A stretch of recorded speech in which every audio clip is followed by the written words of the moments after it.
Series Phase 3, organized by the Global South Network from January to August 2020 for these phases. I would like to thank the organizer of this weekly seminar series, Dr. Norman Rayett, lecturer in law. He is our colleague at the Leicester Law School and also the founder and convener of the Global South Network. Dr. Abhijeet Kumar is the discussant for today's session. His expertise lies in intellectual property rights, and he teaches intellectual property related modules at undergraduate and postgraduate levels. He's also currently teaching land law. His doctoral research is on the topic of protection of intangible cultural heritages of Adivasis, which he conducted as a Herschel Smith researcher at Queen Mary University of London. Before joining Leicester, he was a teaching fellow at Queen Mary University of London. He also has experience working as an in-house counsel for Hindustan Petroleum Corporation Limited, a government of India, Maharatna undertaking and practicing law before the courts of India. Mr. Mohammad Golam Sarwar is the peer commentator for today's session. He is currently pursuing a PhD at SOAS University of London as a Commonwealth Scholar. Mr. Sarwar has previously worked with international organizations, including but not limited to the United Nations Women, UNRCO, UNDP, UNHCR, the European Union, and National Human Rights Commission Bangladesh. He has experience of drafting state party reports under international human rights treaties for the Ministry of Foreign Affairs in Bangladesh. He worked as a legal consultant for the University of Oxford under a project on clean river policy in urban Asia. He provided editorial support to the Law and Our Rights page of the Daily Star for more than 10 years. He has published a good number of research articles in peer-reviewed journals and books published by Routledge, Springer Nature, and Brill Nietzhoff on various aspects of international law, environmental law, climate justice, constitution, and human rights. Mr. Sarwar holds a master's degree in international development law and human rights from the University of Warwick in the UK with Chevening Scholarship. I am Constantina Sampani, Dr. Constantina Sampani. My current research focuses on the interdisciplinary areas of the impact of culture in commercial and maritime alternative dispute resolution mechanisms and the increasing use of technology in this process. I also explore how the new challenges and opportunities arising in cross-border worldwide trading and shipping activities present themselves to policymakers, institutions, and arbitrators and mediators when developing rules and practices with a globalized, culture-sensitive nature. And I'm also an academic member of staff at Leicester Law School. And I have on purpose left for the end our candidate today, who is at the very center of our session today, our guest speaker. This is Mrs. Sayantani Bagchi, who is an assistant professor at National Law University in Jodhpur in India, specializing in constitutional law. She is an active member of the Center for Comparative Constitutional Law and Administrative Law and the Constitutional Law Society at the National Law University in Jodhpur, contributing to several initiatives in the field of constitutional law, including publications of journals, conducting seminars, conclaves and conferences, holding guest lectures and hosting podcasts. She is the managing editor of the Comparative Constitutional Law and Administrative Law Journal. Additionally, she is at the final stages of her PhD thesis submission that explores how unwritten constitutional conventions sustain constitutionalism in India.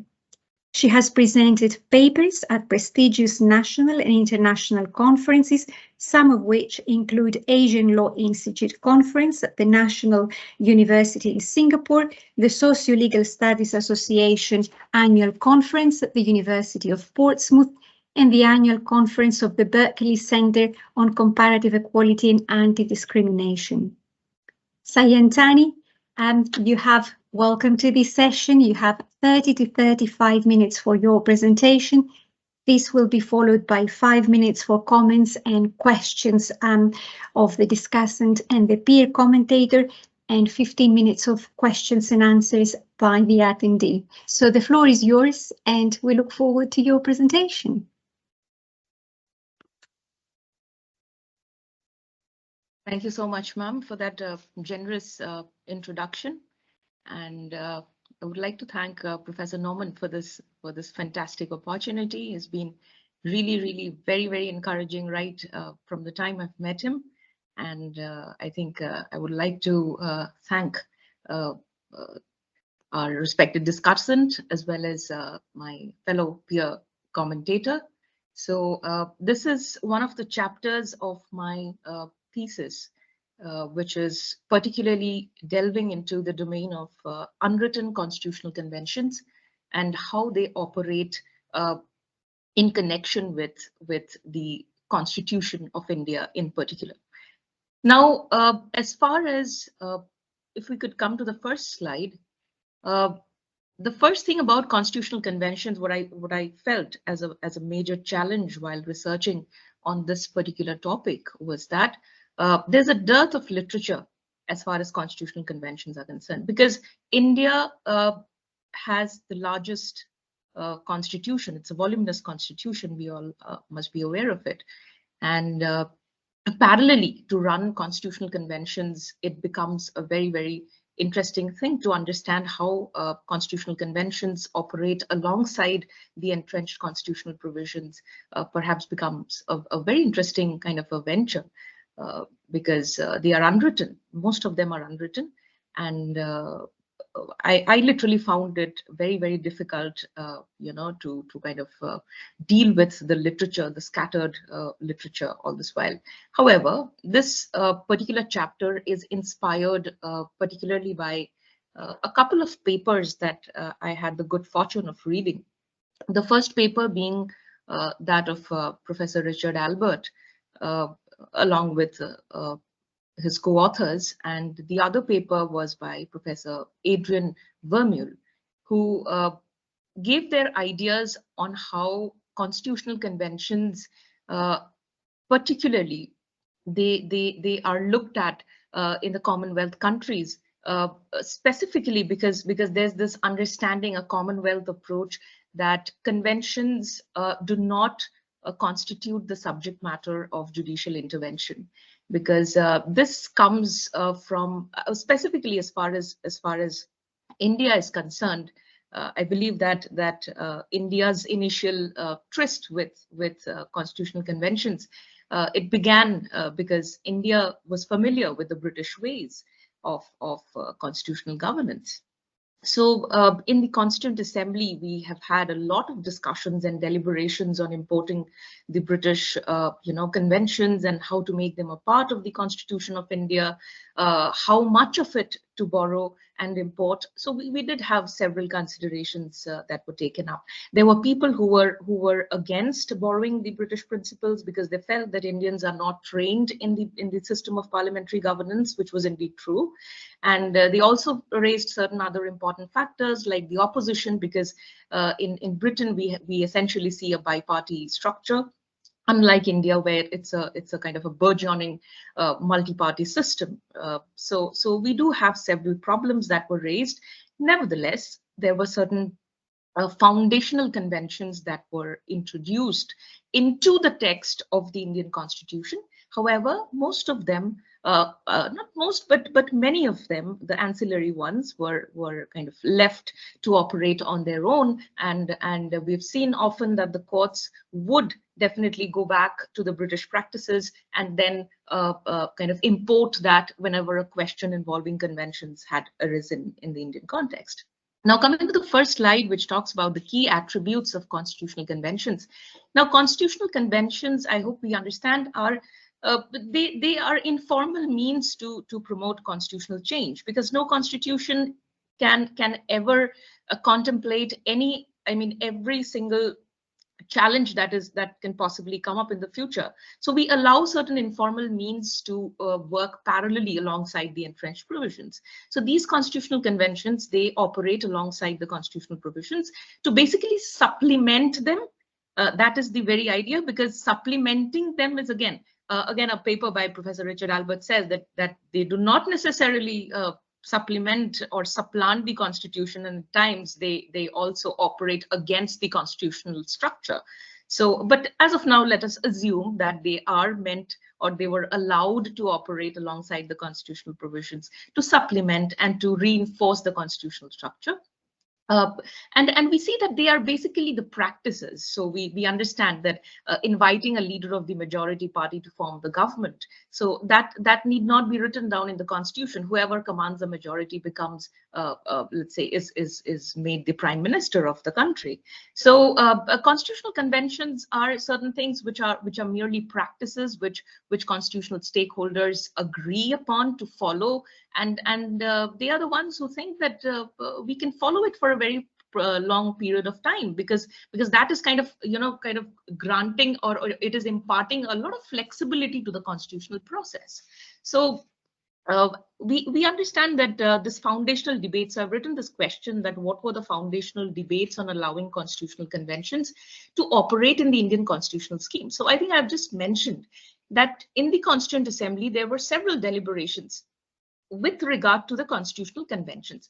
Now we understand that in the British cabinet system, there are several factors which operate. Particularly, we see that the monarch, being the head of the executive, has a certain role to play in the process. The monarch basically, the relationship of the monarch with the cabinet. These are all governed majorly by constitutional conventions. So for India, we have a republic, we have the President of India, upon whom the executive powers have been vested.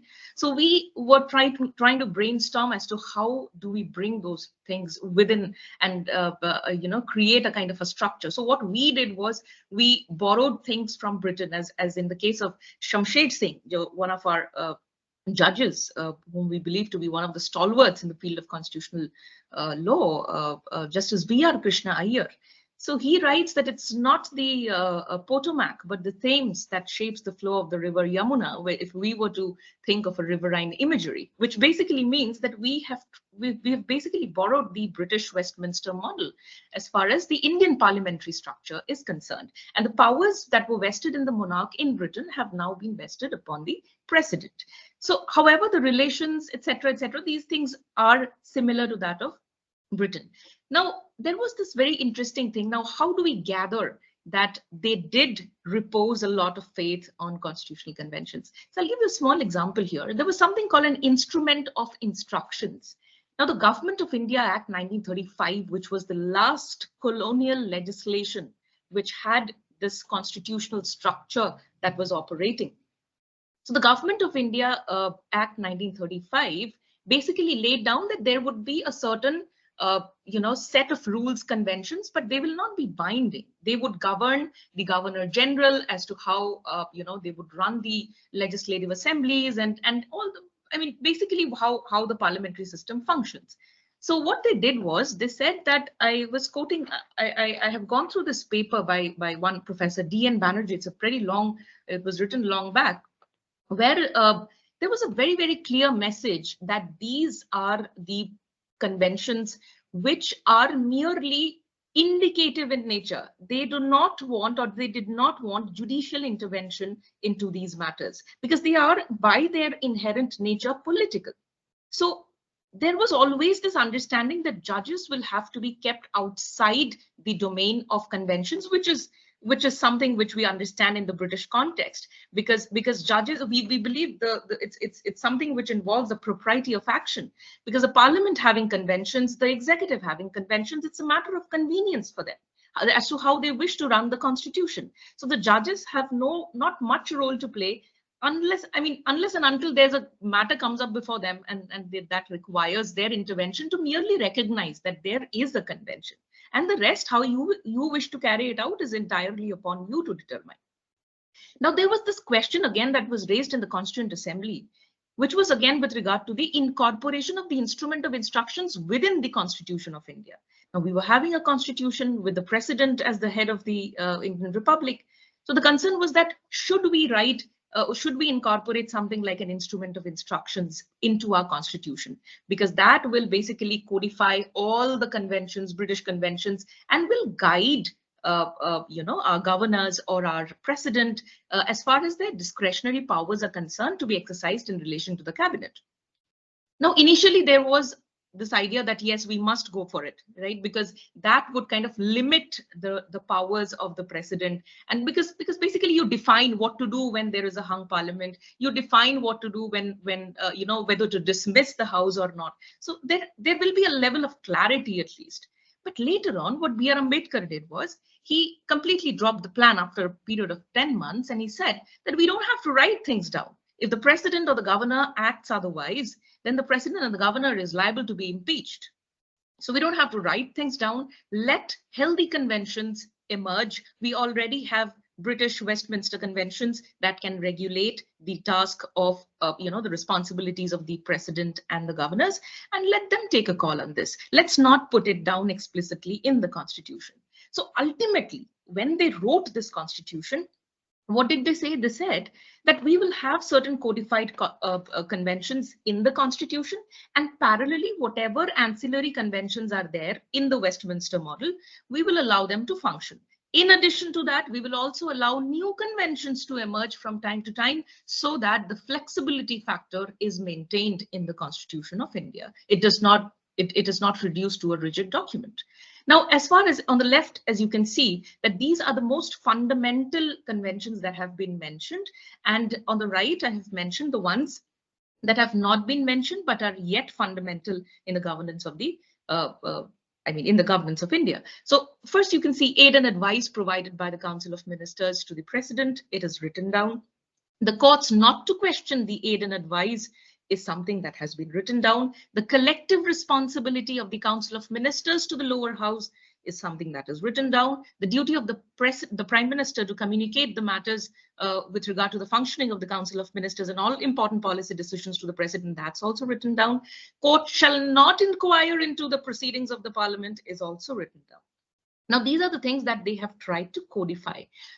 What they did not codify were the ones on the right, like inviting the leader of the majority to form the government. So that did not require a codification, because you know that whichever party is in a position to stake a claim in government formation, you allow the person to form the government. So that is a well-established convention, and we did not write it. Similarly, as far as the impartiality of the speaker is concerned, we did not really write it down, but we evolved one entire structure of constitutional provisions based on the fact that the speaker must rise above the party loyalties and should discharge his functions in that manner, which is again something which is inherent in the British structure. Similarly, the gubernatorial discretion in calling for a trust vote. What is that limited sphere of discretion given to the governor and the president when they will be in a position, because as we know that the president governor, they do not enjoy very, very substantive powers under the constitution. However, when there is a constitutional deadlock, they do have certain important powers. So similarly, options in a hung assembly, what happens if there is a hung assembly, whether the whether the prime minister has to continue, whether I invite the leader of the opposition to form the government, these are entirely left to the president to determine. So these things we did not write. Now, the last three points are with regard to the judiciary. Now, those three are pertaining to particularly how the judicial branch is operating. Like, for example, the master of the roster, the chief justice determining as to who are the people who are going to take up certain matters, a seniority convention that the senior most judge of the Supreme Court becomes the CJI, or a judicial recusal, where we see that if a particular person is pretty convinced, if a judge is convinced that I do not or I shouldn't continue with this matter, they can very well recuse themselves. Now, coming to the next slide, we see that as far as judicial engagement with unwritten conventions is concerned, the Constituent Assembly sent out a very, very clear message as far as the Westminster system is concerned, that the judges are not supposed to enter into the question of whether a convention exists. They are not supposed to enforce them. That is something very, very important, because enforcing a constitutional provision is pretty different from enforcing a constitutional convention, because that is something that is informal, that is something that is flexible, because the moment you are allowed to change or you adopt it as a party, you enforce it. So the moment you enforce it, you are making it a rigid thing, which is not something that is desirable. Because what I do with another constitutional functionary, let's say the president and that of the prime minister, that is up to them to decide. So that is something which is very important for us to understand. Now, as I also talked about the Government of India Act 1935, how there was a clear message that judges must not enter into this question, because as I quote Professor D.N. Banerjee, who writes that, entertaining challenges to the acts done otherwise would deny the government's role as the sole judge of the propriety of action, and secondly, allowing the courts would practically prove vexatious and embarrassing to the government, because that is their internal way of interacting, a political interaction that they have within the constitutional framework. So now what I have done is, as far as the Indian constitutional framework is concerned, what we have also seen is, besides the tremendous influence that the British Westminster model has tried to create on our, let's say, constitutional scheme, we also have another important factor in mind, that is, we have a very strong judiciary, and it is very difficult to keep the judges away from entertaining these conventions. So invariably, they are the ones who are they will pick up these matters, and they will try to engage with it. But what I have tried to understand is, how different is their approach towards established conventions? How different is their approach towards post-constitutional conventions that have come up eventually after the Indian Constitution has been written in 1950, and thereafter, what has been the judicial approach towards conventions which regulate the judicial relationship with other organs? Because what I've tried to understand, what I could gather is that, as far as other conventions are concerned, judges have tried to remain more or less pretty optimistic that this is how I deal with the matter. I will recognize the convention, and I will give you not a solution, but I will recognize it, I will declare it, and I will leave it to you to decide. But as far as the judicial conventions regulating the relationship between other organs are concerned, the judges have been pretty defensive. Now, why am I saying this? We will see it in the upcoming slides. Okay, so I call it the facilitator court judicial approach towards established conventions. Now, if we talk about the first few cases, like UNR Rao versus Srimati Indira Gandhi, this was a case, again, when the question arose as to whether Indira Gandhi, despite a dissolution, whether she can continue in office, because the requirement of Article 75(3) is a collective responsibility of the Council of Ministers to the Lok Sabha. So the court was very clear about it. The court said delivered a very clear message by saying that you have to understand that the conventions of Britain are in perfect harmony with that of the Indian constitutional structure. So whatever the president decides, whether to allow Indira Gandhi to continue or not, is entirely his discretion, and we will not enter into it. So this is something that I call as a non-interventionist approach as well. Similarly, Shamsher Singh was a case where they, as I said, I was quoting Justice V.R. Krishna here, where they were very clear that they identify specific provisions in the constitution and said how impactful the British structure was as far as shaping Indian constitutional scheme was concerned. Now, this case of Madan Murari Verma versus Chaudhry Charan Singh is a very, very important judgment which explicitly took into consideration the idea of conventions. And this case pertained to what happens in case of a hung assembly. Now, in case of a hung assembly, should I call the person now? Morarji Desai, he resigned as the prime minister because he was pretty convinced that he doesn't have the requisite majority. So what the president did was he invited the leader of the opposition to form the government, who could not even stake a claim. Thereafter, the president invited Charan Singh to form the government. Now, Charan Singh was enjoying the support of Indira Gandhi during that particular point of time.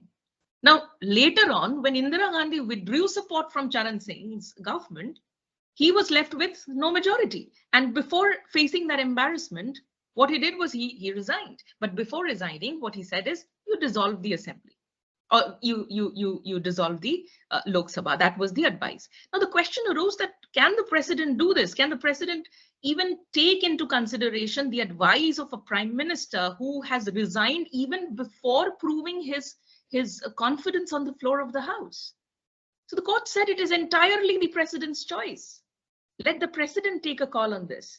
There is a lasting impression among the students of constitutional law here in India that the president does not have much discretionary powers in India, which I also had kind of harbored for a very long time until I read this book by Mr. Devtoru Chatterjee, which is titled as Presidential Discretion. He's an IAS officer, and he wrote a beautiful book stating the biggest episodes where we have seen the president take most important decisions as to how constitutional conventions will function.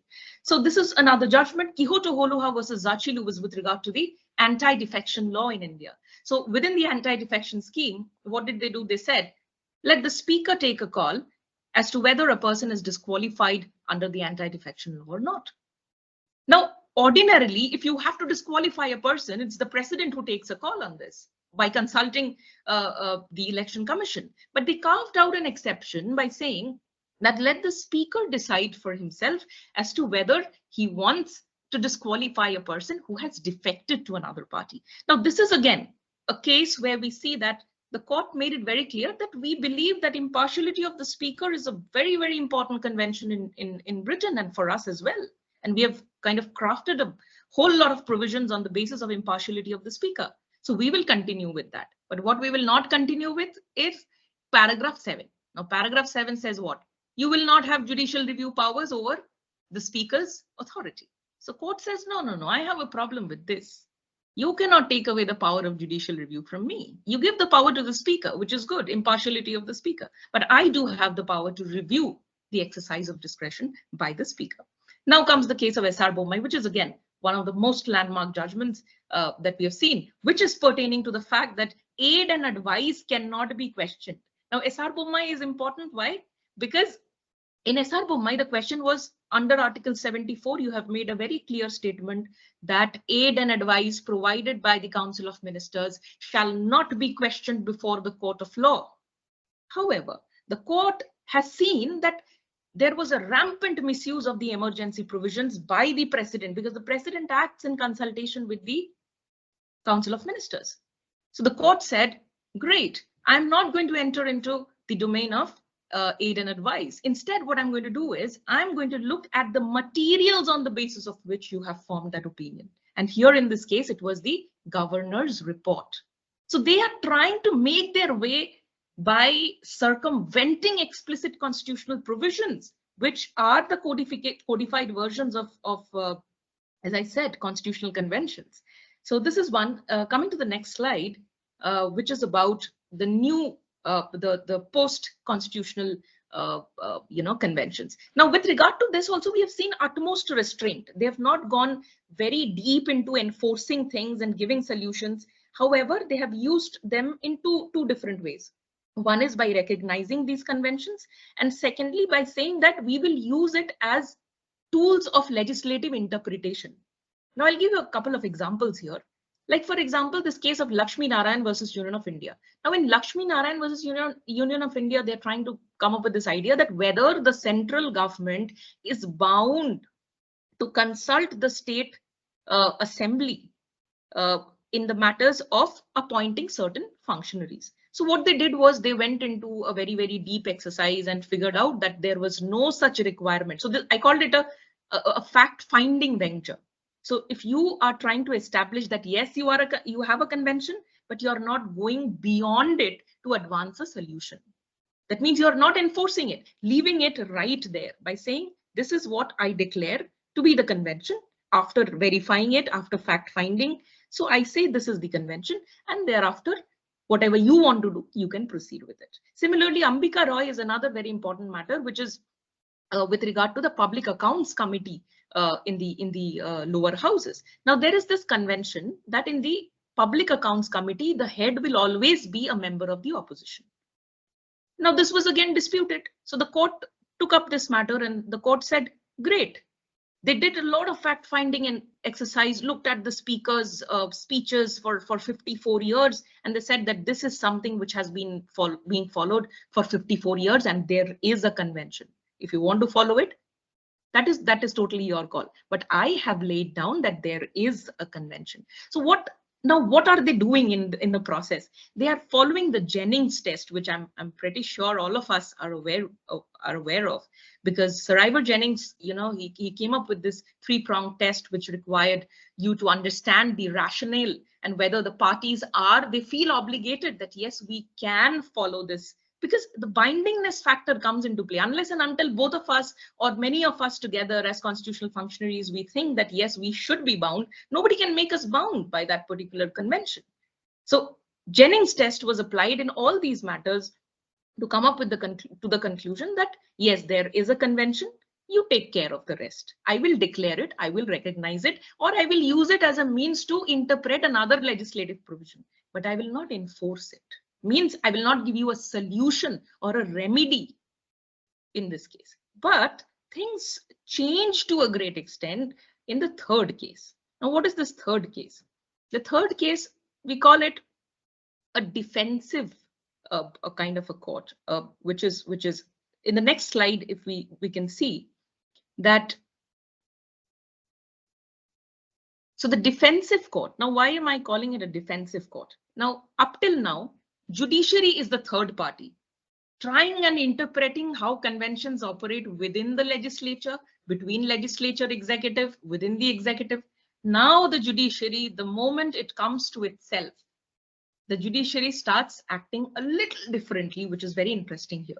Now, the first concern is appointment of judges. Now, appointment of judges is about what? It's about the appointment. Now, when we read the Indian Constitution, it says that the President, under his hand and seal, shall appoint the judges of the Supreme Court in consultation with the Chief Justice. Now, it is very interesting for us to note that if you look at the text of the Constitution, it is the primacy of the executive to determine whether to appoint XYZ as a judge or not. However, the courts realize that it is kind of we understand that the executive is the biggest litigator in India, and they are trying to push their own people into the judiciary, which is kind of interfering with the idea of independence of the judiciary. So what they have done is, over the course of the 3 judges cases, the first judges case, SP Gupta versus Union of India. The second is the Supreme Court Advocates on Record Association versus Union of India, 1993. They came up with this idea of collegium by saying that we don't want the judiciary, we don't want the Chief Justice to take a call by himself. We are going to attach 2 more people, the Chief Justice plus 2, which will constitute that collegium, whose opinion will be binding. Now, as I said, consultation in India in Article 124, it's consultation that if you want to appoint a judge, President shall consult the Chief Justice. Supreme Court says this consultation is binding. Now, we still fail to understand how consultation can be concurrence. The court is saying this, that consultation is a concurrence because there has been a convention of consulting the Chief Justice. But we do not promote the idea that you consult the Chief Justice alone because he is a person, as Ambedkar says, that he is the person who is just like any of us with his own prejudices. So we are not saying that. So the court said, then attach 2 more people and let's make that again a convention. So here the collegium is operating as that single most powerful institution that is whose opinion is binding on the executive in the matters of appointing judges. Now, gradually, there was an attempt on the part of the Indian government to introduce something like that of an NJC, which is known as the National Judicial Appointment Commission. Now, what they wanted to do was they wanted to create a body with different people from the executive and people from the judiciary and make it a fair process. But court said that it is not even making sense. Now, why is it not making sense? Because the composition is very interesting. You have people from the judiciary, you have the leader of the opposition, you have the Union Minister for Law and Justice, and you have 2 eminent people who will be appointed by another committee, which will be created by, or who will be appointed by the Chief Justice, the Prime Minister, and the leader of opposition. So what they did was they said that who are these eminent people? You are trying to interfere with the independence of the judiciary, which is a part of the basic structure of the Constitution. Now, let us understand how conventions play a role here. Now, as far as the NJAC decision is concerned, we understand that collegium was treated as a part of independence of the judiciary. Point number 1. And thereafter, we see that the collegium being considered as the most important part of independence of the judiciary. Now, they said independence of the judiciary is a part of the basic structure of the Constitution. And you cannot bring about an amendment which is going against the basic structure of the Constitution of India. Now, convention is determining what is basic structure. This is the most important development here, that as far as its own interests are concerned, the courts are very clear about the idea that we have to save the institution, and whatever it takes us, whatever it requires us to do, we will do that. But to conclude my discussion, there are too many other things which I'm not going to touch upon. But the only last thing that I'm left with is that to what extent is this justified? We understand the courts will delve into these questions, which is very important for them. But what is problematic is I found it on 2 counts. Like there was this case called Kesham Meghachandra Singh, which again came from the anti-defection law, where they said, now anti-defection law is silent on within how many days the speaker is going to take a call on the anti-defection law, or whether a person is disqualified or not. Court is laying down a particular statement by saying it has to take the decision on within 3 months. Now, this is something that is best left for the conventions to be decided, not for the courts to be decided. When the governor, in the case of Karnataka, says that I will give you 15 days to prove your majority to the ruling party, Supreme Court immediately intervenes and says, not 15 days, right the next day, you will have a floor test and prove the majority.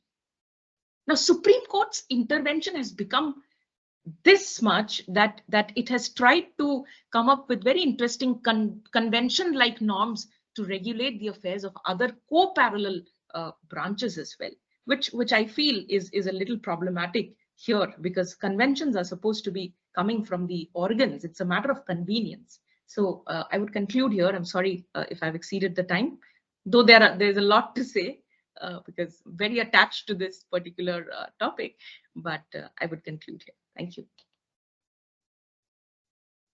Thank you so much, Sayantani, for the very fascinating presentation, and you are exactly within the time limit, so perfect timing. May I invite the discussant and the peer commentator, please, to make their comments and ask their questions. Hi, great presentation. Really, really critical of the Indian judicial system, which rarely happens, and I'm really happy about it. The fact that it has formed itself as an impenetrable walls around the institution, thinking that nobody is big enough to climb those walls and question the actions of the honorable judges.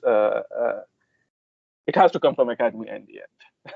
Everybody else is open to scrutiny by the judicial review, but yeah, academic papers are not. Congratulations and kudos on that.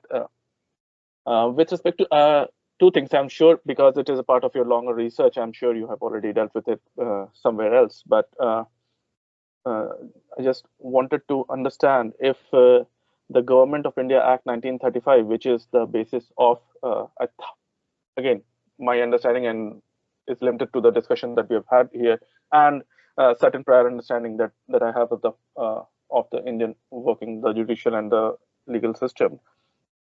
The 1935 Act, from where the British conventions got borrowed as such to the Indian constitutional system, so as to say, in the larger context, wasn't that an outcome of convenience for colonial rule? You must have dealt with it somewhere, so that the judiciary cannot interfere with the rule of the British India and the decisions taken by the then those who are sitting here and of the crown, perhaps. But was there nothing there? Was there no play of that angle there? Was it actually complete Westminster lobby that went there without any that angle there? And this leads to the second thing that is there. We have recently realized that we haven't realized recently. We have started in talking about it somehow. A lot of people have. I haven't done that. India adopted the post-colonial approach, like most of the colonies that got independent in that phase, something between the right after the Second World War and around 1950s. So most of the colonies that got independence during that phase, they adopted this post-colonial approach towards the legal systems and development of the system. The decoloniality and the decolonization, where you dissociate yourself with your colonial, the epistemological structure of the institution and everything that exists, which is going on in South America or Africa since 1980s and all, that never came to India. And most South Asian countries as such, which they have started doing now. Do you think that has some role to play? Perhaps, I'm sure you have already dealt with these things in another parts of your research, just that it was not in the today's, so just needed some perhaps clarity on that. Why? Because India has redefined almost every single, definition, so terminology for its own, meeting the needs of its own social legal current, right? Like secularism has a different meaning in India than what it has in Europe, though it is a European concept, just to give an example. So do you think that has also somehow has some play on how the Indian courts have dealt with conventions, the uncodified ones, because the codified ones are now part of the constitutional provisions, as you rightly pointed out? Just to add one more, sorry about that. Courts in India, especially the Supreme Courts and the High Courts, they enjoy two roles. They are both court of law and court of justice, right? They're not just unlike the civil law countries, they are not just court of law, and unlike the common law countries, they are not just court of justice.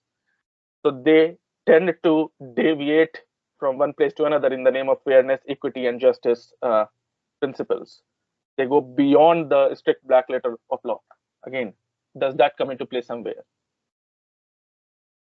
Thank you.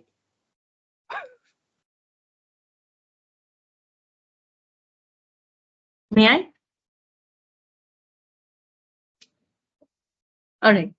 So thank you, sir, for the questions. As far as the first question is concerned, that is the Government of India Act 1935, it was a colonial legislation. And most importantly, what we have tried to do is The problem is not looking at the Government of India Act, which is considered as a blueprint at the time when the Constitution was being framed. But the problem is we have tried to continue that even in the post-constitutional landscape. What we have done is, if I can talk about a couple of important provisions, the first one being Article 122 and the second one being Article 74. Now, these two provisions particularly say, 74 says that if there's an aid and advice, because we understand executive power is very, very strong, and the president must consult the prime minister and the council of ministers. There's no escape. So the second clause of 74 says, courts shall not question the aid and advice given by the council of ministers to the president. As clear as this could be, which is, again, something which is coming from the British practices. Similarly, if we talk about 122, which is about the parliament, they say that parliamentary proceedings shall not be called into question before a court of law on the ground of irregularity of procedure. Now, we can understand that it gives a lot of power to these independent organs to deal with their own ideas. And there is a clear message being sent that the courts do not or are not required. So probably if 74, the bar in 74 would not have been there, S.R. Bommai would never have come. S.R. Bommai would never have come, because why do you have to look at the materials on the basis of which you have formed that opinion? So it was to circumvent these barriers that they were trying to create. And it is, again, coming to the second question of yours, that to disassociate yourself with your colonial past. So I think a very important point that you've raised is about the court, the higher court in India being a court of justice. Now, there was this very interesting judgment, if I can recall it correctly, the Delhi Judicial Services Association case, where they say that Article 142, which says that the Supreme Court shall do complete justice, Article 142, 136, SLP, Article 32, these are a part of the basic unamendable core, the unamendable basic structure of the Constitution. You cannot do anything about it. So court on one hand has become very, very powerful, and I'm very sure here all of us must be aware that the Supreme Court of India has gone to any extent to ensure that constitutionalism is maintained by going beyond the text of the constitutional basic structure being one of them, public interest litigation movement being one of them. And these are all going beyond the original text. And we understand what are the problems interpreting the original text. That is what made the courts go beyond and take refuge under the garb of, being courts of justice, that I can do anything to ensure that justice is being done. So, I mean, entering into the political thicket, taking up political questions, these are not for the courts to do. They have tried to, in the initial years, they have tried to be very, very non-interventionist. Now they are of the opinion that I have no other thing to do. I have to take up these questions.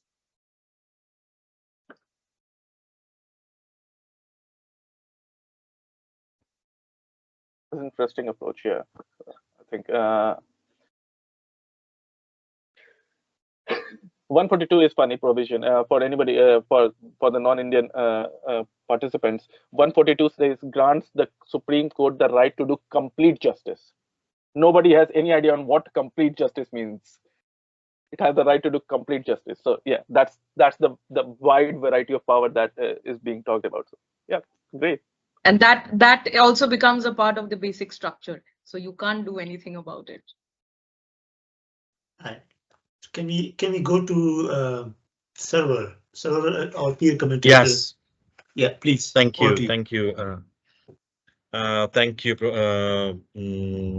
Sayantani, for a fascinating presentation. And I really love the way you have basically break down the presentation. And obviously, thanks also to Abhijeet Kumar. Very nice points you have made. And I'll be also looking into this lens also. I mean, the decolonial lens, I'm also going to refer also. Thank you for making my job easy. So going back to the Sayantani's presentation about the judicial engagement with unwritten constitutional conventions, we have nicely, reflected the journey from a reluctance approach to a more probably, I mean, a proactive approach from the judiciary in terms of engaging with the unwritten constitutional conventions. Obviously, around the world, this unwritten constitutional conventions, I mean, have some influence in the making of laws, and at the same time, though there was, I mean, debate regarding the enforcement, because this is not the task of the judiciary to enforce, rather to come up with some interpretation, novel interpretation or innovative interpretation. And I would say, I mean, coming from Indian subcontinent, that Indian judiciary is playing a tremendous role in terms of coming with innovative and at the same time, I mean, contextual interpretation, I would say. I mean, without going very lofty. For example, since I mean, I'm not a constitutional expert, to be very honest. So, but I study some cases which obviously relates with the constitutional engagement that relates to my research area, basically climate law or environmental law. I mean, Indian judiciary has quite categorically, I mean, recognized rivers, for example, as living entities. I mean, at least the High Court of, I mean, Uttarakhand, basically, Ganga and Jamuna has been given living entities, which is obviously, I mean, sound lofty and aspirational. But we see also from the upper judiciary that I mean, the court has said that it is not realistic to provide legal entities to rivers, because it will create some complexities in terms of river management, right? Because India has a unique river management system, and this river management system is connected with some religious, traditional, and customary beliefs also. And that's, I mean, I find the decolonial approach from the Indian judiciary, right? So you see, obviously, Sayantani has rightly identified the influence of the impact of the British structure. I mean, in invoking the judicial engagement in case of constitutional conventions. But we see a diverse approach also. I mean, you have mentioned about the Richard Alvord paper. I was also reading his paper. You see a different or diverse approach regarding the UK, Canada, and Indian context, right? We see in case of the judicial engagement. So, I mean, in that context, I find that the judiciary obviously is playing an interpretive has an interpretative role that see a diverse approach in terms of I mean, engaging with constitutional conventions. But you have, I mean, addressed a generic aspect like maintaining a democratic order. The core aim of your chapter starts with this: the maintaining a democratic order, which is obviously a generic and a huge, wide concept. We don't know what is the meaning of, I mean, a democratic order, like what Professor Abhijeet has mentioned about. We don't know the definition of complete justice, even in the context of, I mean, Bangladesh also. So this vacuum, I would say, obviously is allowing and at the same time disallowing the judges to go for innovative interpretation. So it has both aspects, right? And that's basically, again, reminds us again where judicial restraint comes into account, where the judiciary will stop probably, or where judiciary will give a pause in case of interpretation. But you have correctly mentioned about the executive, I mean, tension between judiciary, I mean, with judiciary, which we find in case of Bangladesh also. The executive dominance is there. The judiciary is coming up with probably as more aspirational, more lofty interpretation, but executive is not enforcing or implementing those aspirational provisions, since I mean, those judgment, those verdicts basically goes against the dominance, executive dominance, which is again rooted in the colonial system, right? I mean, British colonial system. So that, I mean, in that context also, I mean, unwritten constitutional conventions have some, I mean, role, I mean, interpretative role in case of making a responsible government, right? I mean, which is again a very generic term. We don't know the definition of responsible government, but it, I mean, at least judiciary is playing some role through, I mean, using the unconventional unwritten constitutional conventions to go for or to adapt a principle of responsible government.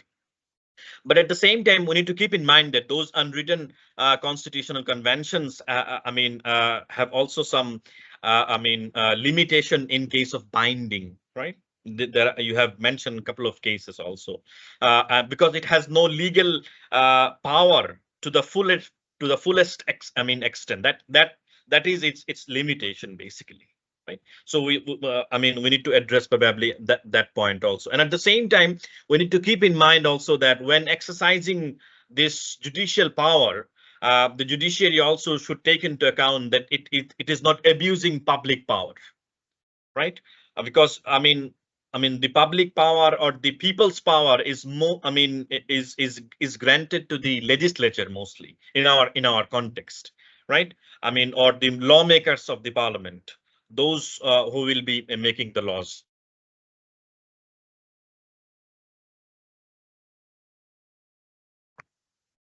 I think we have lost the also connection. make some impacting probably. I'm not sure whether you can hear me. Yeah, we can hear you. Yes, Please you continue. returned. Yes, we Sorry, momentarily for a lost few the seconds connection. probably I lost myself. Yeah. So I mean, that's I'll be concluding in a minute. So I was saying that that judicial power should be respecting to the constitutional role and functions of the other branches of the government, which is obviously the primary, aim or stipulation of the Constituent Assembly that you have mentioned earlier. That which is the spirit of the. You have mentioned about the basic structure doctrine also. That should not be. Overarched by the judicial restraint or by the judicial power in the name of this engagement. But the final comment I would mention here is that whether this deeper judicial engagement with the unwritten convention is constitutionally justified, probably it remains a gray area still. We need to make more research with some comparative elements from the other jurisdiction, because you have mentioned about the Commonwealth approach to the treatment of constitutional conventions. But as I have said, in the Commonwealth or within the Commonwealth approach also, we see a different or divergence practices.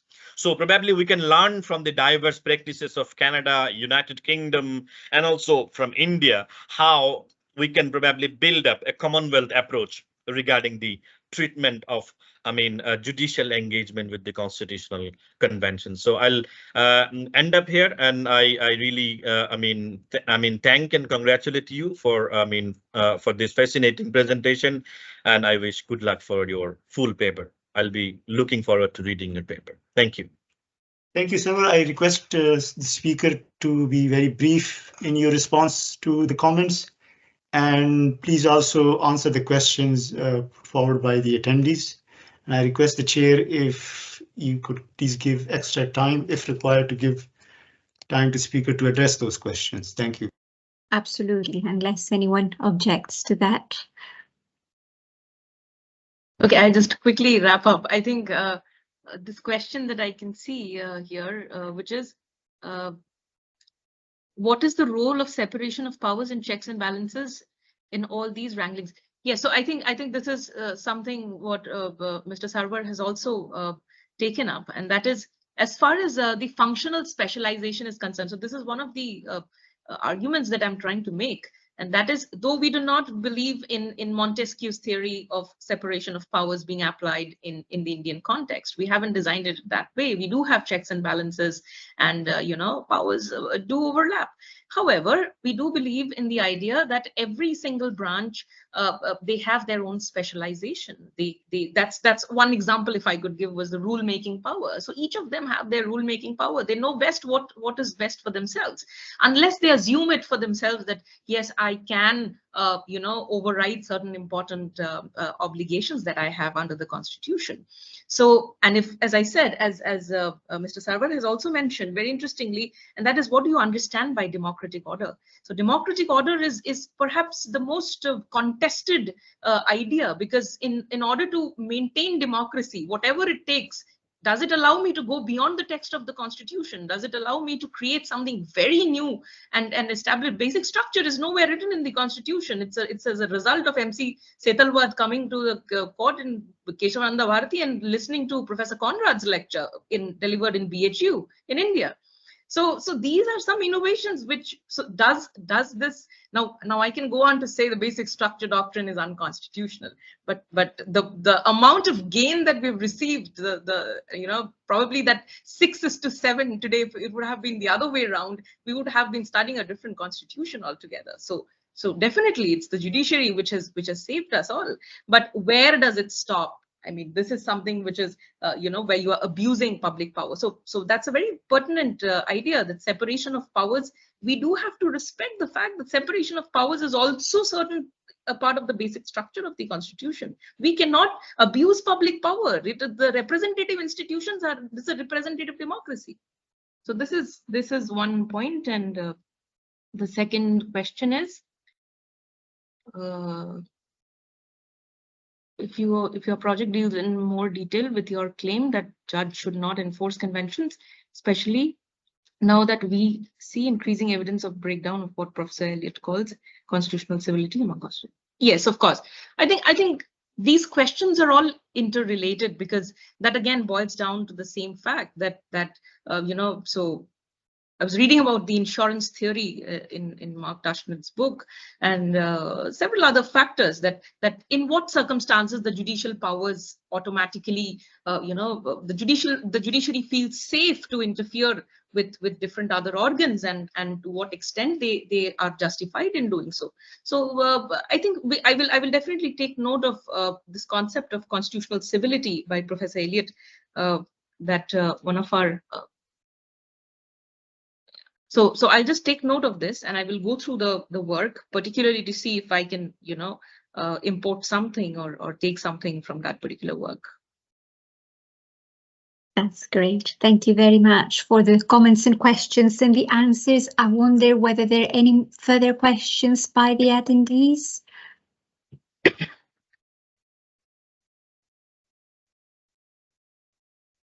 Or by the discussant and our peer commentator. Okay. May we then bring this session to an end? May we conclude? Thank you very much to Dr. Elliott for organizing this session. Many thanks to our presenter, to our peer commentator, to our discussant, and many thanks also to the attendees for their attendance, but also interactions with the speaker.